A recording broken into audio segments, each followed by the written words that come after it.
diterima oleh Rasulullah Sallallahu Alaihi Wasallam di langit, bukan di bumi. Sebagaimana kita ketahui secara bersama bahwa perintah-perintah syariat itu dibawa oleh malaikat Jibril kepada Rasulullah Sallallahu Alaihi Wasallam, di mana Rasulullah itu ada di bumi, bukan di langit. Taruhlah zakat, perintah wudhu, sedekah, dan lain-lainnya.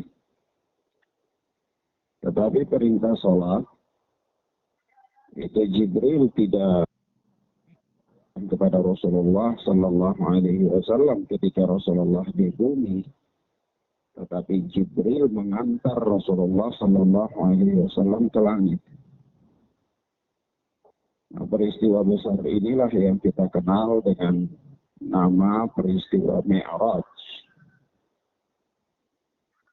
Peristiwa Mi'raj ini sangat berkaitan erat dengan peristiwa Isra. Isra itu sendiri lagi, Mi'raj itu sendiri lagi. Tapi karena dua-duanya ini berkaitan, maka sering kita katakan Isra wal Mi'raj. Sebagaimana termaktub dalam firman Allah Subhanahu wa taala, A'udzu billahi samil 'alim minasy syaithanir rajim min hamzihi wa nafthihi wa nafthihi. Subhanalladzi asra bi 'abdihi lailan minal masjidil haram ila al masjidil aqsa. Maha suci Allah yang telah memperjalankan hambanya, yaitu Muhammad sallallahu alaihi wasallam, dari Masjidil Haram ke Masjidil Aqsa. Masjidil Haram itu di Makkah al-Mukarramah. Adapun Masjidil Aqsa adalah di Palestina. Dan merupakan kiblat yang pertama dari umat ini. Dan kiblat dari umat-umat sebelum umat Islam.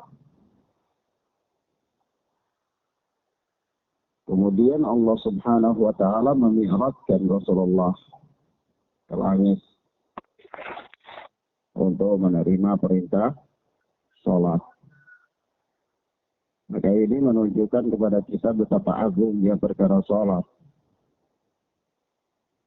Namun sholat ini sendiri tidak bisa sempurna kalau seseorang dia tidak mengerti bagaimana sholat Rasulullah Sallallahu Alaihi Wasallam. Sebab itu Rasulullah mengatakan, "Sallu kama ra'aitumuni usalli." Sholatlah kalian sebagaimana kalian melihat aku sholat. Yani sholatlah kalian itu persis seperti sholatku. Belajarlah sholat kalian itu sebagaimana, atau belajarlah dariku tentang perkara sholat. Persoalannya ketika umat atau generasi belakangan yang tidak lagi melihat Rasulullah, maka bagaimana mereka belajar sholat Rasulullah? Tentu tidak bisa dari tempat lain kecuali dari petunjuk atau sunnah Rasulullah Sallallahu Alaihi Wasallam yang diriwayatkan secara turun-temurun dari para sahabat dan para imam-imam sampai kepada penulis-penulis hadis. Maka sekali lagi di sini ada beberapa hadis.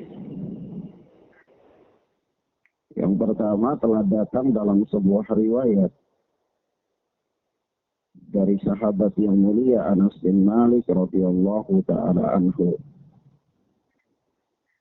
biografi singkat Anas bin Malik ini sudah kita sebutkan dalam pelajaran Riyadhus Shalihin, yaitu ketika selesai maghrib pada beberapa hari yang lalu. Anas bin Malik berkata, anna Rasulullah sallallahu alaihi wasallam qala, bahwa Rasulullah sallallahu alaihi wasallam bersabda, idza quddimal asya'a fabda'u bihi qabla an tusallul maghrib. Apabila telah dihidangkan asya, makanan malam, makan malam. Ini tulisannya sama, kalau dibaca asya ain diberikan harakat fathah, itu artinya hidangan makanan malam. Kalau ainnya diberikan harakat kasrah menjadi isya, itu berarti sholat isya. Ya. Salah harakat saja salah makna. Bahkan jauh beda maknanya. Maka dari itu perkara ini juga harus hati-hati ya. Orang tuh harus belajar membaca Al-Quran dengan baik. Supaya dia tidak keliru. Belajar makharijul huruf. Tempat-tempat keluarnya huruf. Kemudian belajar tajwid. Dan seterusnya.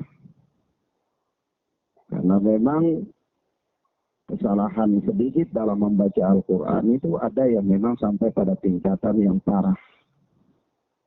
Ada juga yang memang tidak terlalu parah. Ya parahnya itu seperti ini. Kalau orang baca asya artinya hidangan makanan malam. Kalau orang baca isya berarti sholat isya. Nah begitu pula kalau orang baca wa ma adraka mal qari'ah. Tahukah engkau apa itu al-qari'ah? Al-qari'ah pakai ain. Itu al-qari'ah itu salah satu nama dari nama-nama hari kiamat. Jadi al-qari'ah. Wa ma adraka mal qari'ah. Tahukah engkau apakah hari kiamat itu? Begitu makna umumnya. Tapi kalau huruf ain pada kata al-qari'ah diganti dengan hamzah atau alif, menjadi al-qari'ah artinya pembaca Al-Quran perempuan. Kalau orang baca wa ma adraka mal qari'ah, tahukah engkau siapakah wanita yang membaca itu? Beda jauh ya. Beda jauh. Maka dari itu di sini harus serius belajar baca Al-Quran. Dan jangan malu-malu belajar baca Al-Quran. Walaupun sudah usia tua, bikin majelis, ya baik. Belajar Al-Quran tidak apa, tidak ada salahnya. Ya, beda orang belajar agama sama orang belajar pendidikan umum. Belajar agama itu ya tua, muda, semuanya sama saja. Kalau belajar pendidikan umum ya memang kadang-kadang jadi ada aneh. Misalnya orang usianya sudah 30 pakai seragam SMP, ya memang agak aneh. Tapi kalau belajar agama tidak. Bahkan sampai-sampai Rasulullah Sallallahu Alaihi Wasallam mengatakan bahwasanya Anallaha yubghidul alimun bid dunya, jahilun bil akhirah. Atau kama ja'a fil hadits. Yaitu sesungguhnya Allah Subhanahu wa Ta'ala itu benci, murka terhadap orang yang alim, pintar dalam ilmu dunia, tetapi jahil, bodoh dalam ilmu akhirat. Kadang-kadang dalam ilmu dunia kita naik dengan peringkat 1, peringkat 2, ya, dan seterusnya dari ilmu-ilmu dunia di sekolah. Tetapi kadang-kadang tata cara wudhu yang benar tidak tahu, tata cara sholat yang benar tidak tahu. Padahal di kubur nanti kita tidak ditanya 1 tambah 1 sama dengan berapa, tidak ada. Malaikat tidak pernah tanya kita di kubur itu tentang ilmu ekonomi, apalagi ekonomi pembangunan. Sama sekali tidak ada. Malaikat di alam kubur tidak pernah tanya kita tentang ilmu teknik, sama sekali, apalagi ilmu sosial politik. Sama sekali tidak ada. Tapi malaikat di kubur itu tanya kita tentang agama. Man rabbuka, wa madinuka, wa man nabiyuka, siapa Tuhanmu, apa agamamu, siapa nabimu. Ya, ini dijawab. Dan dijawab bukan dengan orang bisa bahasa Arab, tetapi dijawab dengan iman. Kenapa bukan dengan orang bisa bahasa Arab? Ya, karena kalau orang bisa bahasa Arab, misalnya Abu Jahal nanti bisa jawab pertanyaan malaikat. Karena Abu Jahal ini bapak moyangnya bahasa Arab. Ya, tapi Abu Jahal ini kafir, mati dalam keadaan apa? Kafir. Baik, kita kembali kepada pelajaran kita, yaitu apa? Kata Rasulullah, apabila makanan malam telah dihidangkan, maka mulailah kalian dengan makan malam sebelum sholat maghrib. Hadis ini hadis muttafaqun alaih. Maksudnya apa? Yang pertama, hadis ini menggambarkan kepada kita tentang kehidupan manusia di periode-periode yang telah lalu. Katakanlah pada 14 abad yang lalu, zaman itu ya belum ada zaman listrik, apalagi HP. Belum ada, sama sekali belum ada. Ya. Nah, karena zamannya itu zaman yang masih lalu, belum ada listrik, maka orang-orang biasanya makan itu ketika cuaca itu masih terang. Masih menjelang maghrib, orang sudah makan sore-sore. Supaya apa ya? Supaya kalau malam itu ya sudah istirahat tidur. Kalau kita sekarang ini kan anak-anak main ayam sudah naik di pohon. Kadang-kadang orang tua belum tahu anaknya ada di mana. Ya lebih repot lagi kalau anaknya ada belajar kelompok, entah dengan laki-laki siapa. Jadi masalah. Kadang-kadang belajar kelompok, kuliah, pergi di kos-kosan, kita orang tua bayar uang kos susah-susah, malah-malah kamar kos jadi tempatkan kumpul kebun. Ini jadi masalah. Jadi apa? Masalah.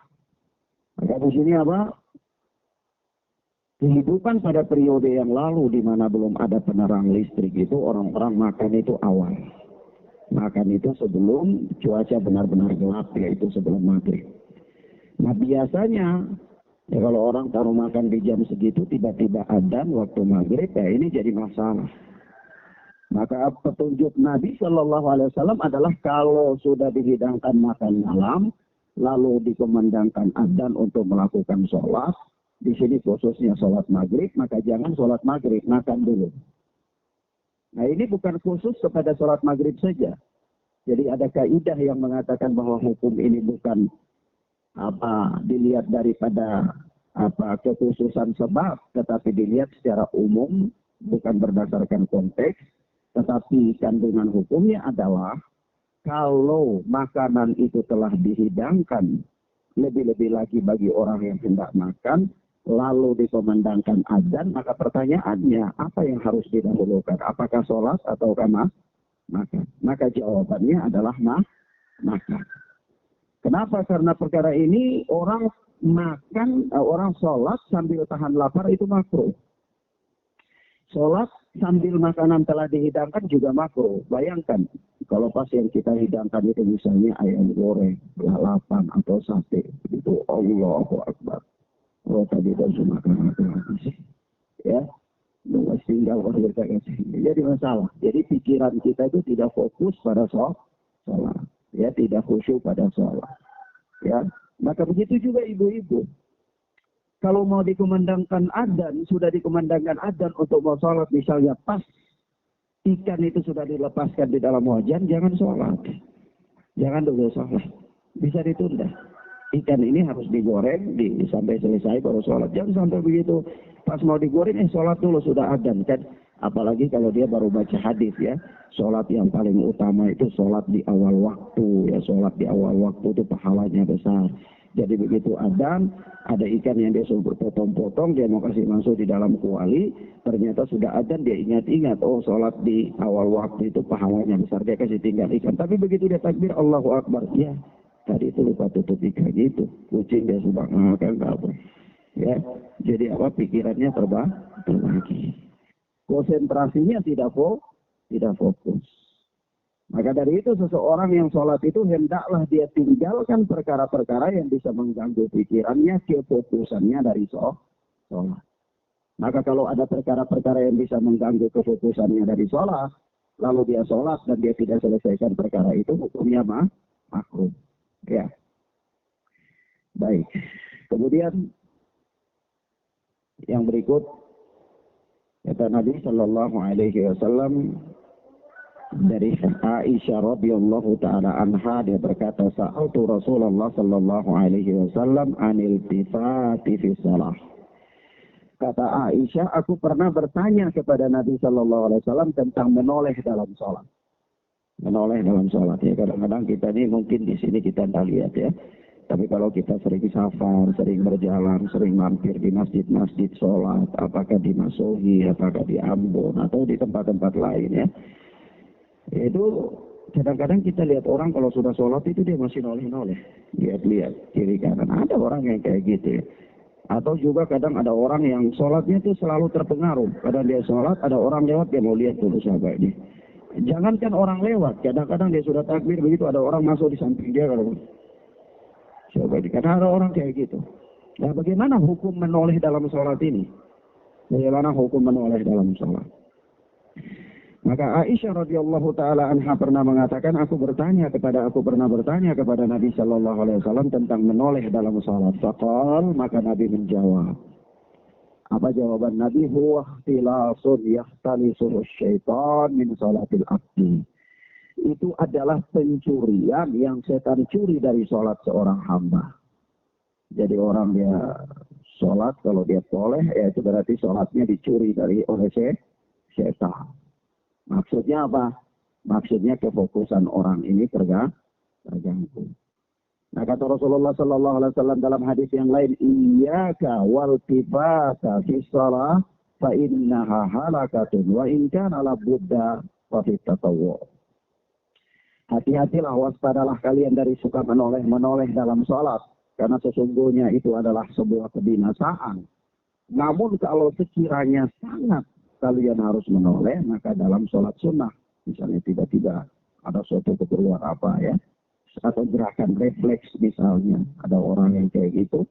Intinya adalah apa? Intinya adalah ketika seseorang sholat itu, dia sibuk dengan perkara sholat dan jangan dia sibuk dengan perkara lain. Kata Nabi Shallallahu Alaihi Wasallam dalam hadis yang lain bahwa inna fis sholati syughlan. Sesungguhnya pada sholat itu ada kesibukan. Sibuk apa? Sibuk dengan perkara sholat. Ya, jangan sibuk dengan perkara-perkara lain di luar daripada sholat. Kemudian yang berikutnya kata Rasulullah Shallallahu Alaihi Wasallam di dalam hadis Jabir bin Samurah radhiyallahu anhu, dia berkata, qala Rasulullah Shallallahu Alaihi Wasallam, liyantahiyanna aqwamun yarfa'una absarahum ila as-sama'i fi as-salah aw la tarji'u ilaihim. Yaitu hendaklah suatu kaum itu mereka berhenti mengangkat pandangannya ke langit, yakni lihat-lihat ke atas di dalam sholat. Ya, atau kalau tidak, la tarji'u ilaihim, Allah tidak mengembalikan pandangan mereka. Ya, ini bisa buta, bisa kena penyakit buta. Yaitu apa? Orang yang sholat suka lihat-lihat ke atas. Ada orang sholat Allahu Akbar, ya, suka lihat-lihat ke atas, ini tidak boleh. Di dalam apa? Pandangan syariat ini hukumnya haram, dilarang. Ya. Bahkan ini kalau orang selalu kebiasaan yang demikian dan sudah dilarang tapi dia masih sedemikian, maka dia diancam oleh Rasulullah, dia akan diberikan penyakit buta, yaitu pandangannya tidak dikembalikan lagi oleh Allah Subhanahu wa Ta'ala. Maka dari itu, kalau ditanyakan, Ustaz, kalau begitu sholat itu kita lihat kemana? Ya, sholat itu fokus lihat ke tempat sujud. Ya, fokus lihat kemana? Ke tempat sujud. Maka dari itu, orang sholat, kalau dia sholat sunnah apalagi, itu hendaklah dia cari kira-kira ada sesuatu yang bisa membatasi dia. Supaya apa? Supaya jangan orang lalu lalang di depan dia bisa menyibukkan dia dari sholat. Kadang-kadang dia ada takbir, ada orang lewat, ya dia terpengaruh. Ya. Maka dari itu carilah dinding, carilah tiang, atau sholatlah di belakang seseorang yang sedang duduk, supaya apa? Membatasi pandangannya dari hal yang ada di depan itu yang bisa menyibukkan dia dari sholatnya. Hadirin dan hadirat Bapak Ibu yang mudah-mudahan dimuliakan oleh Allah Subhanahu wa Ta'ala, ini beberapa hal yang bisa kita sampaikan pada kesempatan yang mubarakah ini. Mudah-mudahan bermanfaat bagi kita. Terakhir, Kita ingin kasih ingat bahwa ada di dalam agama yang mulia ini suatu amalan. Amalan itu ringan, yang mudah dilakukan, tetapi pahalanya jauh luar biasa. Apa amalan apa itu? Yakni amalan 2 rakaat sholat syuruk atau sholat isya. Sholat syuruk atau sholat isya itu para ulama berselisih pendapat. Ada yang mengatakan dia bagian dari sholat duha, ada yang mengatakan dia bukan sholat duha. Ala kulli hal yang saya yakini dia bukan sholat duha. Sholat isyarat itu sholat apa? Yakni sholat 2 rakaat yang dilakukan oleh seseorang ketika matahari telah terbit. Syaratnya dari dia selesai sholat subuh itu dia baca Quran, dia zikir, atau dia baca buku agama, atau dia dengar ceramah. Begitu selesai sholat subuh dia dengar ceramah, sampai matahari terbit maka dia sholat 2 rakaat. Pahalanya apa? Pahalanya haji dan umroh mabrur. Kalau belum pernah ke haji, belum pernah umroh, bisa dapat pahalanya dengan cara melakukan sholat syuruk itu. Mabrur pahalanya. Tapi kalau ritualnya ya harus ke Makkah. Ya. Harus nabung ke Makkah untuk melakukan haji dan umroh. Tetapi kalau ingin dapat pahala ini, sholat ini harus diperhatikan dengan baik. Yaitu sholat apa? Sholat 2 rakaat, sholat syuruk. Wallahu a'lam bishawab. Ustaz, niatnya bagaimana? Ya, niatnya sudah kita bahas pada pelajaran-pelajaran yang lalu. Niat itu adalah keputusan hati. Tujuan untuk melakukan suatu ibadah dengan maksud mendekatkan diri kepada Allah, itulah yang namanya niat. Tanpa harus membebani diri dengan mengucapkan di dalam lisan, cukup dalam hati saja. Baik, sebelum kita tutup, ada yang mau ditanyakan? Tidak ada. Demikian, ma'asyiral muslimin, ikhwana fid din wa akhwat rahimani wa rahimakumullah. Allahumma yassir lana wa la tu'sir alaina. Allahumma barik lana fima a'tayt. Allahumma inna nas'aluka rizqan thayyiban wa ilman nafi'a wa amalan mutaqabbala. Allahumma inna nas'aluka rizqan thayyiban wa ilman nafi'a wa amalan mutaqabbala. Allahumma inna nas'aluka al-huda والتقى والعفاف والغنى. اللهم يسر لنا ولا تؤثر علينا. اللهم يا مقلب القلوب ثبت قلوبنا على دينك. يا مصرف القلوب صرف قلوبنا على طاعتك. اللهم عارنا الحق حقا وارزقنا اتباعه وعارنا الباطل باطلا وارزقنا اجتنابه. اللهم اصلح احوالنا واحوال المسلمين في كل مكان. Allahumma aslih ahwalana wa ahwalal muslimin di kulli makan. Allahumma ya Rabb, kami senantiasa berdoa kepadamu sementara Engkau adalah Zat yang Maha mendengar. Engkau adalah Zat yang Maha pengampun dan Maha penyayang. Engkau adalah Zat yang Maha memberi rizki. Senantiasa dan setiap saat kami berharap dan bersandar kepadamu. Maka perbaikilah keadaan kami, keadaan negeri kami, dan keadaan penduduk di negeri kami ini, ya Allah. Hindarilah kami dan negeri kami ini dari malapetaka, bencana, musibah yang telah Engkau tetapkan menimpa negeri kami, maka jauhkanlah dia dan palingkanlah dia dari tempat kami, ya Allah. Allahumma ansurna wansur Islam wal muslimin. Allahumma ansurna wansur Islam wal muslimin. وصلى الله على نبينا محمد وعلى آله وصحبه وسلم. سبحانك اللهم وبحمدك أشهد أن لا إله إلا أنت أستغفرك وأتوب إليك. والسلام عليكم ورحمة الله وبركاته.